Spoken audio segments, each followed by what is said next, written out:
درود ابراہیمی کیا ہے؟ نماز کا رکن ہے. تو یہ اللہ سبحانہ تعالیٰ نے ان کے درجات بلند کیے نا، کہ آپ دیکھیں کہ جب انسان اللہ کے لیے خالص ہو جاتا ہے کیسے اللہ تعالیٰ اس کو عزت اور اکرام عطا کرتے. پھر اللہ تعالیٰ آزماتے تاکہ ہم سٹرونگ ہو جائیں. کردار کی مضبوطی کے لیے آزمائشیں آتی ہیں. کیا آپ یہ نہیں دیکھتے کہ جب آپ کسی مشکل سے گزرے اس کے بعد آپ زیادہ سٹرونگ ہو گئے؟ جیسے آپ دیکھیں ایک چھوٹی سی مثال ہے آپ کی، ہو سکتا ہے آپ کا دانت کبھی نکلا ہو نا، تو ڈینٹسٹ نے آپ کا دانت نکالا ہو. پہلی دفعہ تو آپ کو بہت ڈر لگا ہوگا، پتہ نہیں کیا ہوگا، ایسے ہوگا ویسے ہوگا. پھر آپ نے پہلا دانت نکلوا لیا تو اگلی دفعہ کیا ہوا؟ آپ تھوڑے یوز ٹو ہو گئے نا، سٹرونگ ہو گئے. تب آپ دیکھیں ہم فزیکلی بھی سٹرونگ ہوتے ہیں مختلف پین سے گزر کے نا. اسی طرح جب انسان اسپرچولی ٹیسٹ کیا جاتا ہے، یعنی اس پر مشکل آتی ہے، آزمائش آتی ہے، اور وہ مختلف باتوں کو محسوس کرتا ہے، ہرٹ ہوتا ہے، روتا ہے، تکلیف میں ہوتا ہے، لیکن صبر اور شکر سے وقت گزارتا ہے، تو وہ اور زیادہ سٹرونگ انسان بن جاتا ہے. اور پھر ایک اور جو وجہ اللہ سبحانہ تعالیٰ کی ہوتی ہے، یعنی حکمت ہے اللہ تعالیٰ کی، کہ اللہ تعالیٰ ہمیں فیوچر کے لیے پریپیئر کر رہے ہوتے، کہ ہم فیوچر میں جو اللہ تعالیٰ نے ہم سے کام لینا ہے اس کے لیے ابھی یہ سب ٹیسٹ سے گزرنا ضروری ہے. آپ دیکھیں نا ابراہیم علیہ السلام کو فوراً تو نبوت نہیں ملی تھی نا، کتنے سارے ٹیسٹوں سے وہ گزرے، اور اس کے بعد پھر اتنے سٹرونگ ہوئے کہ کوئی ان کو شیک نہیں کر سکا. تو اللہ تعالیٰ نے ان کو مختلف ٹیسٹ اینڈ ٹرائل سے گزارا، کیونکہ اللہ تعالیٰ نے ان کو تیار کرنا تھا ایک بڑے کام کے لیے. لہٰذا ہر وہ شخص جو امتحان اور آزمائش سے گزرتا ہے اسے اس کے لیے تیار کیا جاتا ہے جو آگے ہونے والا ہے. تو ہمیشہ یہ سوچا کریں کہ اللہ تعالیٰ نے مجھے کسی چیز کے لیے تیار کر رہے، ان سب چیزوں سے گزار کے اللہ تعالیٰ مجھے زندگی کے ہر امتحان میں کامیاب کرے. آمین. نبی صلی اللہ علیہ وسلم نے فرمایا سب سے بڑا انعام سب سے بڑی آزمائش کے ساتھ آتا ہے. جب اللہ لوگوں سے محبت کرتا ہے تو وہ ان کا امتحان لیتا ہے. جو اس کو قبول کرتا ہے وہ اس کی خوشنودی حاصل کرتا ہے، لیکن جو اس سے ناراض ہوتا ہے اس پر اس کا غضب ہوتا ہے. یعنی آپ دیکھیں کہ ہمیں بھی زندگی میں یہ دونوں اختیار ملتے ہیں نا، دونوں آپشنز ہوتے ہیں ہمارے پاس. جب کوئی مشکل آئے تو ہم اس کو قبول کریں، صبر کریں اور اللہ سے راضی رہیں، رضیت باللہ ربًا. اور دوسرا کیا آپشن ہوتا ہے کہ ناراض ہوں، شکایت کریں، روئیں دھوئیں، وائے می ایسا کیوں ہو رہا ہے. تو اس لیے جو آزمائش کو قبول کرتا ہے اللہ سے راضی ہوتا ہے، اللہ اسے بھی راضی ہوتا ہے، اور پھر اسے دنیا اور آخرت میں انعامات ملتے ہیں. اور جو اللہ سے ناراض ہوتا ہے تو پھر وہ خود بھی تنگ اور پریشان رہتا ہے، اور پھر اللہ تعالیٰ کی بھی ناراضگی کو مول لیتا ہے. تب آپ دیکھیں کہ ابراہیم علیہ السلام اپنی زندگی کے ہر موقع پر اللہ کی رضا میں راضی رہے. ایسا ہی ہے نا، یعنی کوئی آپ ایسا موقع ڈھونڈیں جہاں پہ انہوں نے کہا ہو کہ یہ کیسے ہو گیا. جیسی آزمائش آئی انہوں نے کیا کہا؟ اذ قال له ربه اسلم قال اسلمت لرب العالمین. اللہ کا حکم آیا کہ سبمٹ کرو، سرنڈر کرو. انہوں نے کیا کہا؟ اسلمت لرب العالمین، آئی سبمٹ، آئی سرنڈر. انہوں نے کوشچن نہیں کیا کہ یہ کیوں مجھے کرنا ہے، اور اچھا مجھے مثلاً اپنا وطن کیوں چھوڑ کے جانا ہے، میں اپنے بیوی بچوں کو یہاں کیوں چھوڑوں، میں یہ کیوں کروں. کوئی کوشچن نہیں. اسلمت لرب العالمین. تو انشاءاللہ آج ہم جو دعا سیکھیں گے وہ ابراہیم علیہ السلام کی ہی دعاؤں میں سے ایک دعا ہے، بہت ہی پیاری اور جامع دعا ہے. ربنا واجعلنا مسلمین لک ومن ذریتنا امة مسلمة لک وارنا مناسکنا وتب علینا انک انت التواب الرحیم. اے ہمارے رب، اور ہم دونوں کو اپنا فرمانبردار بنا لے، اور ہماری اولاد میں سے بھی ایسی امت اٹھا جو تیری فرمانبردار ہو، اور ہمیں ہماری عبادت کے طریقے دکھا، اور ہماری توبہ قبول فرما بے شک تو بہت توبہ قبول کرنے والا نہایت رحم کرنے والا ہے۔ اب آپ دیکھیں اس کا ورڈ ٹو ورڈ دیکھ لیتے پہلے۔ ربنا وجعلنا مسلمین لک، اے ہمارے رب ہم دونوں کو اپنا فرمانبردار بنا لے۔ ومن ذریاتنا امتا مسلمتا لک، اور ہماری اولاد میں سے بھی ایسی امت اٹھا جو تیری فرمانبردار ہو۔ وَأَرِنَا مَنَاسِكَنَا، اور ہمیں ہماری عبادت کے طریقے دکھا۔ وَتُبْ عَلَيْنَا، اور ہماری توبہ قبول فرما۔ إِنَّكَ أَنْتَ التَّوَّابُ الرَّحِيمُ، بے شک تو بہت توبہ قبول کرنے والا نہایت رحم کرنے والا ہے۔ انشاءاللہ اس دعا کی ریسائٹیشن سنیے، پھر تھوڑی سی ایکسپلینیشن اس کی دیکھتے ہیں، ٹھیک ہے؟ اپنا اس کو سنیے بھی اور ساتھ ساتھ مانگیے بھی، ٹھیک ہے؟ بسم اللہ۔ ربنا وجعلنا مسلمين لك ومن ذريتنا أمة مسلمة لك وأرنا مناسكنا وتب علينا إنك أنت التواب الرحيم ربنا وجعلنا مسلمين لك ومن ذريتنا أمة مسلمة لك وأرنا مناسكنا وتب علينا إنك أنت التواب الرحيم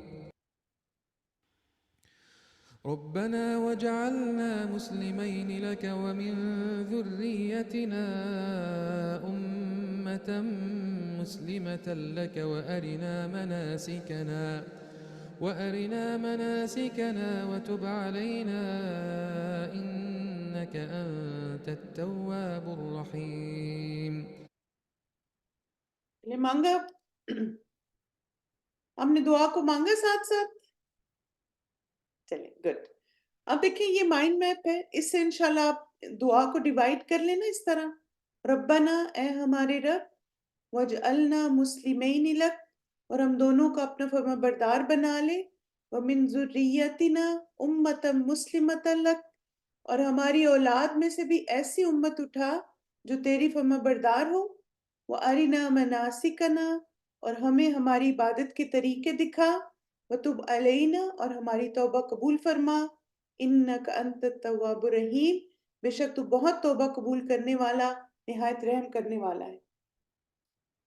اچھا یہ بتائیے کہ یہ کس پیغمبر کی دعا ہے؟ صرف ابراہیم علیہ السلام کی ہے یا اسماعیل علیہ السلام کی بھی؟ شاباش، دونوں کی ہے۔ اور آپ کو پتہ ہے کہ یہ دعا وہ کب مانگ رہے تھے؟ جب وہ خانہ کعبہ کو تعمیر کر رہے تھے۔ سبحان اللہ۔ اس دعا میں ہم اللہ سے کیا مانگ رہے ہیں نا؟ 3 چیزیں مانگ رہے ہیں۔ پہلی بات کہ اللہ تعالیٰ سے ہم دعا مانگ رہے ہیں کہ ہمیں بھی مسلم بنا دے۔ اور مسلم کون ہوتا ہے؟ جو اللہ تعالیٰ کے ہر حکم کو قبول کرتا ہے۔ جس طرح ابراہیم علیہ السلام مسلم تھے، اسلمت لرب العالمین، تو ہم پر بھی کوئی بھی مشکل وقت آئے، آسان وقت آئے، جیسا بھی اللہ کا حکم ہے، ہم اللہ تعالیٰ کے حکم کو قبول کریں۔ دوسرا، اللہ تعالیٰ سے ہم مانگ رہے ہیں کہ یا اللہ ہمیں سکھا دیں کہ ہم عبادت کیسے کریں، ہمیں عبادت کرنے کا صحیح علم سکھا دیں۔ اور تیسرا، گناہوں کی بخشش۔ اب آپ دیکھیں کہ سب سے پہلے اس میں ہم اللہ تعالیٰ سے جو مانگ رہے ہیں نا کہ نیک اولاد بھی ہونی چاہیے۔ جیسے آپ دیکھیں ہر کوئی اس میں پریشان رہتا ہے نا کہ بچے نیک ہوں، بچے صالح ہوں، تو یہ دعا کثرت سے مانگیں آپ، انشاءاللہ رمضان کی دعاؤں میں سے شامل کر لیں۔ ابو ہریرہ رضی اللہ عنہ سے روایت ہے، رسول اللہ صلی اللہ علیہ وسلم نے فرمایا جب انسان مر جاتا ہے تو اس کے تمام اعمال منقطع ہو جاتے ہیں سوائے 3 چیزوں کے، ان میں سے صدقہ جاریہ، یا ایسا علم جو نفع مند ہو، یا نیک اولاد جو اس کے لیے دعا کرے۔ جیسے ابراہیم علیہ السلام نے بھی دعا مانگی نا کہ ہماری اولاد میں سے ایسے لوگ اٹھا، تو آپ بھی اپنی اولاد کی کہ اچھے مسلمان ہونے کی دعا کریں، اور خالی اپنی اولاد نہیں، پوری جنریشن جو ہو سب کے لیے دعا کریں۔ اور اگر بچے نہ ہوں تب بھی آپ دیکھیں آپ یہ دعا مانگ سکتے ہیں، کیا سوچ کے کہ اور بھی تو خاندان ہے نا آپ کا، تو انشاءاللہ فیملی میں آپ کے اسٹوڈنٹس میں ایسے لوگ ہوں جو کہ بہترین صدقہ جاریہ بنے۔ اسی طرح آپ دیکھیں کہ جبرائیل علیہ السلام کا ابراہیم علیہ السلام کو حج کے مناسک سکھانا، تو اب آپ دیکھیں کہ جیسے ایک حدیث میں آتا ہے کہ رسول اللہ صلی اللہ علیہ وسلم نے فرمایا ہے کہ جبرائیل علیہ السلام ابراہیم علیہ السلام کو لے کر مینا کے میدان میں آئے، فرمایا یہ مینا ہے، یہ لوگوں کی قیام گاہ ہے۔ پھر وہ آپ کو مزدلفہ لے کر آئے اور بتایا کہ یہ مشعر حرام ہے، پھر انہیں لے کر عرفات پہنچے۔ تو ابن عباس نے کہا کیا تم جانتے ہو کہ عرفہ کی وجہ تسمیہ کیا ہے، یعنی اس کو عرفہ کیوں کہا جاتا ہے؟ میں نے عرض کیا کہ نہیں۔ انہوں نے بتایا کہ بے شک جبرائیل علیہ السلام نے ابراہیم علیہ السلام سے پوچھا عرفت، کیا آپ پہچان گئے؟ انہوں نے فرمایا ہاں۔ ابن عباس رضی اللہ عنہما فرماتے ہیں یہیں سے اس جگہ کا نام عرفہ پڑ گیا، ٹھیک ہے۔ پھر فرمایا کیا تم جانتے ہو تلبیہ کا آغاز کیسے ہوا؟ میں نے پوچھا کیسے ہوا؟ فرمایا بے شک جب ابراہیم علیہ السلام کو لوگوں میں حج کی منادی کرنے کا حکم ہوا تو پہاڑوں نے ان کے سامنے اپنے سر جھکا دیے اور بستیاں ان کے سامنے اٹھا کر پیش کر دی گئیں، اور ابراہیم علیہ السلام نے لوگوں میں حج کا اعلان فرمایا۔ تو لبیک اللہم لبیک۔ پھر آپ دیکھیں دوسری بات جو ہمیں اس دعا میں پتہ چلتی ہے وہ ہے عبادت کے طریقے سیکھنے کی اہمیت۔ اب آپ ایک منٹ کے لیے امیجن کریں کہ ابراہیم علیہ السلام اور اسماعیل علیہ السلام دونوں نبی ہیں، اور آپ دیکھیں کہ وہ دونوں خانہ کعبہ بنا رہے ہیں، اور خانہ کعبہ بناتے وقت یہ دعا مانگ رہے ہیں کہ ہمیں اپنی عبادت کے طریقے سکھا۔ تو اس سے کیا پتہ چلتا ہے کہ انسان کو ہر وقت اس بات کی ضرورت ہوتی ہے کہ وہ اپنی عبادت کو بہتر سے بہتر کرے۔ کچھ احادیث کو دیکھتے ہیں اور آیات کو بھی انشاءاللہ۔ اب دیکھیں اللہ سبحانہ تعالیٰ نے ہمیں اس بات کی تعلیم دی کہ ہم صحیح دین سیکھیں، ورنہ کیا ہے کہ کچھ ایسے شریک ہیں جنہوں نے ان کے لیے دین کا وہ طریقہ مقرر کیا ہے جس کی اللہ نے اجازت نہیں دی۔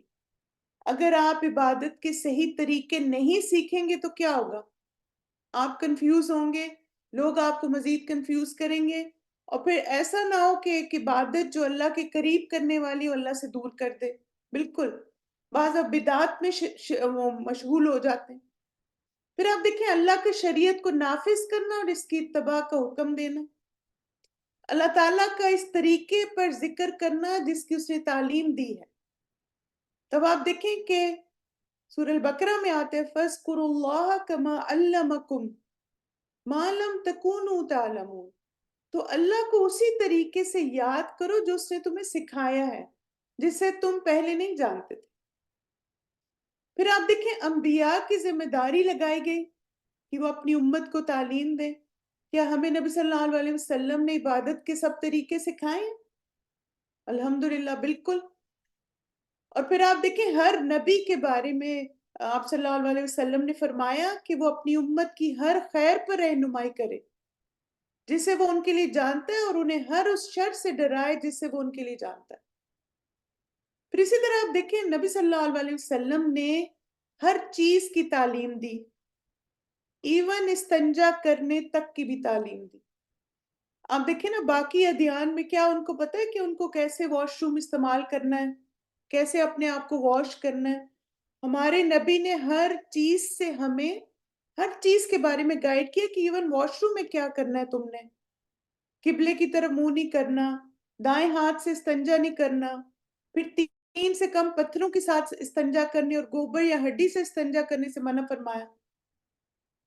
پھر اسی طرح نبی صلی اللہ علیہ وسلم نے یہ بھی فرمایا کہ تم اس طرح نماز پڑھو جس طرح تم نے مجھے نماز پڑھتے دیکھا، یعنی خود سے عبادت کے طریقے نہیں بنانے بلکہ ویسے کرنا ہے جیسے اللہ کے رسول نے کر کے دکھایا۔ پھر اسی طرح آپ دیکھیں نبی صلی اللہ علیہ وسلم نے لوگوں کو حج کے مناسک بھی سکھائے۔ نماز کے بارے میں ایک کوئک سی اور پوائنٹ بتا دیتی ہوں جیسے آپ دیکھیں، کیا آپ کو پتہ ہے نماز کے کتنے ارکان ہیں؟ نماز کے 14 ارکان ہیں، نماز کے واجبات ہیں، نماز کی سنتیں ہیں. یعنی ہر سٹیپ میں نا کچھ پلرز ہیں نماز کے. اگر وہ پلر میں سے کچھ بھی مس ہو گیا، آپ کی نماز انویلڈ ہے. کیا آپ نے نماز کا علم حاصل کیا کہ نماز کے کون کون سے پلرز ہیں جن کو میں نے مس نہیں کرنا؟ پھر آپ دیکھیں کون سے واجبات ہیں، کیونکہ اگر پلر مس ہو جائے تو رکعت دہرانی پڑیں گی، واجب مس ہو جائے تو سجدہ سہو کرنا پڑے گا، سنت مس ہو جائے تو اجر کم ہو جاتا ہے. تو اس لیے جب نماز کا طریقہ آپ کو صحیح آتا ہے تو آپ کانفیڈنٹ ہو جاتے ہیں الحمدللہ. اسی طرح آپ دیکھیں حج عمرہ ہے. آپ کے اچھا میں حج پہ جا رہی ہوں، میں عمرے پہ جا رہی ہوں، اور آپ کوئی علم حاصل نہ کریں تو کیا ہوگا؟ ہر کوئی آپ کو کنفیوز کرے گا. میں جب پہلی دفعہ حج پہ گئی تو الحمدللہ چونکہ ہم نے الہدا کا کورس کیا ہوا تھا، میں نے اور میری بہن نے، تو وہاں پہ آپ یقین کریں ہر انسان ایک مختلف چیزیں فالو کرتا ہے اور آپ کو بھی کنفیوز کرتے ہیں. لیکن آپ کے پاس جب علم ہوتا ہے تو الحمدللہ آپ کو پتا ہوتا ہے کہ آپ نے کیا کرنا ہے. جابر رضی اللہ عنہ فرماتے، میں نے نبی صلی اللہ علیہ وسلم کو دیکھا کہ آپ صلی اللہ علیہ وسلم قربانی کے دن اپنی سواری پر جمرہ عقبہ کو کنکریاں مار رہے تھے اور فرما رہے تھے کہ تم مجھ سے حج کے احکام سیکھ لو، کیونکہ میں نہیں جانتا شاید کہ میں اپنے اس حج کے بعد حج نہ کر سکوں.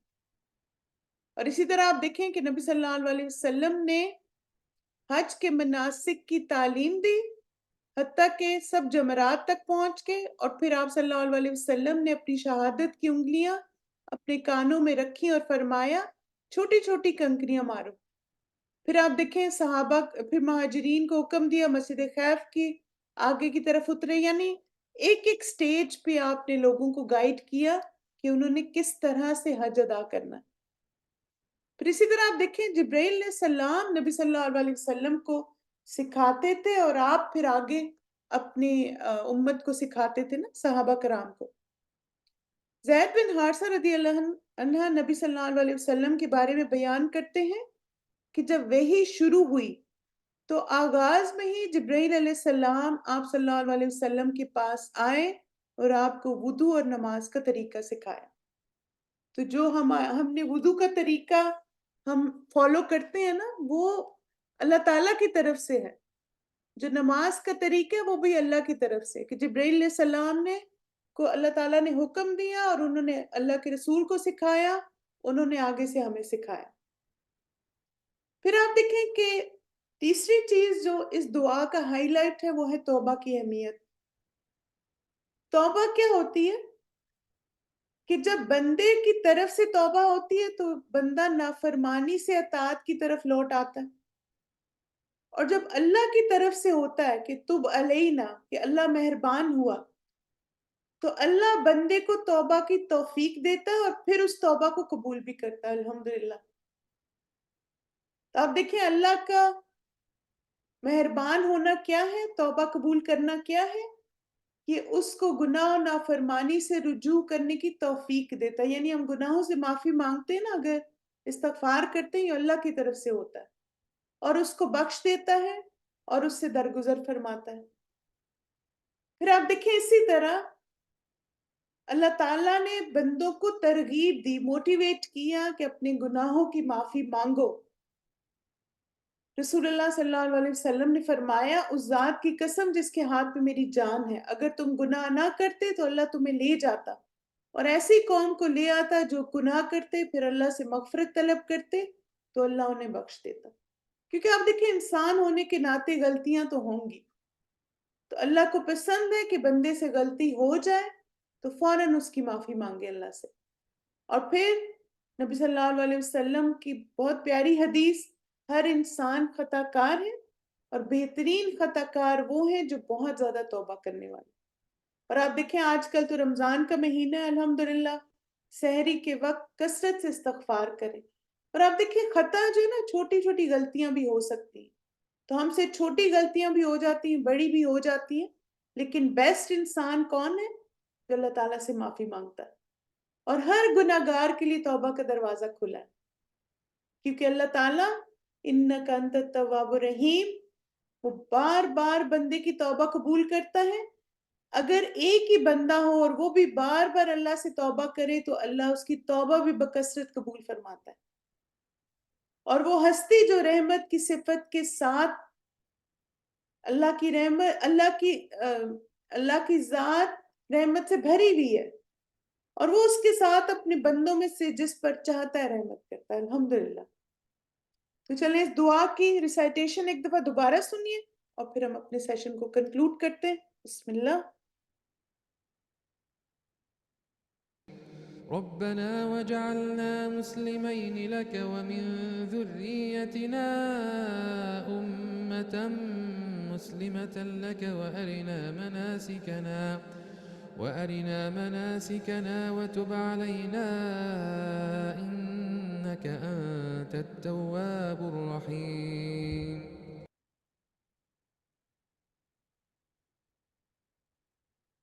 الحمدللہ ہماری آج کی دعا کا سیشن مکمل ہو گیا. جزاکم اللہ خیرن کثیرہ آپ سب کے آنے کا. مجھے امید ہے کہ آپ سب نے ابراہیم علیہ السلام کی اس دعا سے بہت کچھ سیکھا ہوگا اور اب آپ کیا کوشش کریں گے کہ اس دعا کو اپنی دعاؤں کا حصہ بنائیں. کیونکہ آپ دیکھیں اس میں ہم اللہ تعالیٰ سے سبمیشن مانگ رہے ہیں, پھر نیک صالح اولاد مانگ رہے ہیں, پھر اسی طرح عبادت کے طریقے اللہ تعالیٰ ہمیں سکھا دے اور ساتھ ساتھ اللہ تعالیٰ ہمیں بہترین توبہ کرنے کی توفیق دے. انشاءاللہ تعالیٰ یہ ہمارے واٹس ایپ اور ٹیلی گرام دعاؤں کا چینل ہے اور کل صبح تک ہم انشاءاللہ اس میں آپ سے اس دعا سیشن کی ریکارڈنگ بھی شیئر کر لیں گے اور اس کے امیجز بھی, تاکہ آپ کسی اور کے ساتھ شیئر کرنا چاہیں تو کر سکیں. سبحانک اللہم و بحمدک اشہد ان لا الہ الا انت استغفرک و اتوب الیک. السلام علیکم ورحمۃ اللہ وبرکاتہ. حیاکم اللہ.